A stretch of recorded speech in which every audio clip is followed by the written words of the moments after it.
আলিপুর আবহাওয়া দপ্তর থেকে পাওয়া এই মুহূর্তের সব থেকে বড় খবর, হাতে মাত্র কয়েক ঘন্টা ফের কালবৈশাখী ঝড়ের বৃষ্টি তোলপাড় হবে কলকাতা সহ দক্ষিণবঙ্গ। কি বলছে এ ব্যাপারে বিস্তারিত জানতে ভিডিওটি অবশ্যই শেষ পর্যন্ত দেখবেন। গরমে ফুটছে গোটা রাজ্য, দক্ষিণবঙ্গ তো দূর, উত্তরের পাহাড়েও বহাল অবস্থা। এবছর নির্ধারিত সময়ের অনেকটা আগেই ঢুকছে বর্ষা, এখনো এমনটাই জানাচ্ছে হাওয়া দপ্তর। তবে তার আগে আজ ফের তাপপ্রবাহের সতর্কতা রয়েছে বাংলার একাধিক জেলাতে। শনিবার দক্ষিণবঙ্গের 4 জেলায় তাপপ্রবাহের সতর্কবার্তা রয়েছে। এই দিন পশ্চিম মেদিনীপুর, বাঁকুড়া, বীরভূম ও পশ্চিম বর্ধমান এই 4 জেলায় তাপপ্রবাহের সতর্কবার্তা দিয়েছে আবহাওয়া দপ্তর। কলকাতা সহ উত্তর ও দক্ষিণ দুই বঙ্গে বহাল থাকবে গরম ও আর্দ্রতাজনিত অস্বস্তি। তবে কাল থেকে আবহাওয়া বদলের সম্ভাবনা রয়েছে। রবিবার থেকে দক্ষিণবঙ্গের জেলাগুলিতে বৃষ্টি নামতে পারে।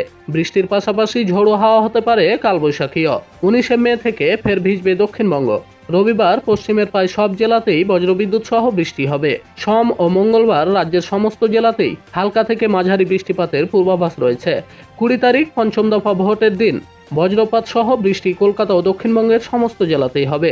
এরপর 21 তারিখ দক্ষিণবঙ্গে বৃষ্টির পরিমাণ বাড়বে।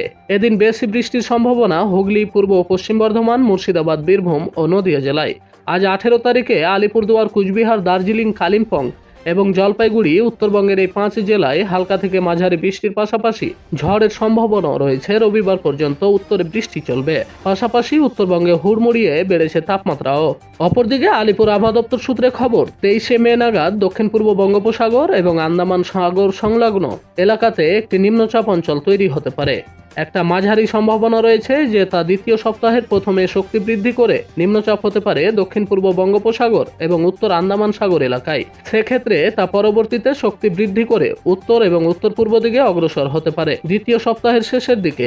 এক্ষেত্রে দ্বিতীয় সপ্তাহ বলতে 24 থেকে 30 মের কথা বলা হচ্ছে।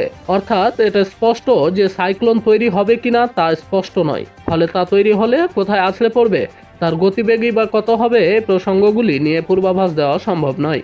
উল্লেখ্য, বঙ্গোপসাগর এবং আরব সাগরে যে সমস্ত ঘূর্ণিঝড়গুলি তৈরি হতে চলেছে তার নাম আগে থেকেই ঠিক করা হয়ে থাকে। এক্ষেত্রে 13টি দেশের সুপারিশ প্রয়োজন হয়। বিশ্ব আবহাওয়ার সংস্থা যে দেশগুলি রয়েছে তা একজোট হয়ে নাম দিয়ে থাকে। প্যানেল অন ট্রপিক্যাল সাইক্লোনের কাছে ঘূর্ণিঝড়গুলির সম্ভাব্য নামের একটি তালিকা পেশ করে বিভিন্ন দেশ, সেখান থেকেই বেছে নেওয়া হয় নামগুলি।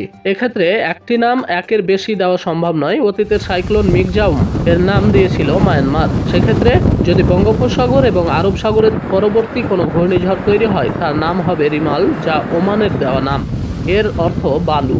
তো আজকের ভিডিওটি ভালো লাগলে অবশ্যই একটি লাইক করবেন এবং পরবর্তী গুরুত্বপূর্ণ আপডেট পেতে আমাদের চ্যানেলটিকে অবশ্যই সাবস্ক্রাইব করে পাশে থাকবেন এবং ফেসবুক থেকে দেখলে পেজটিকে ফলো করে ভিডিওটিতে অবশ্যই একটি শেয়ার করে দিবেন।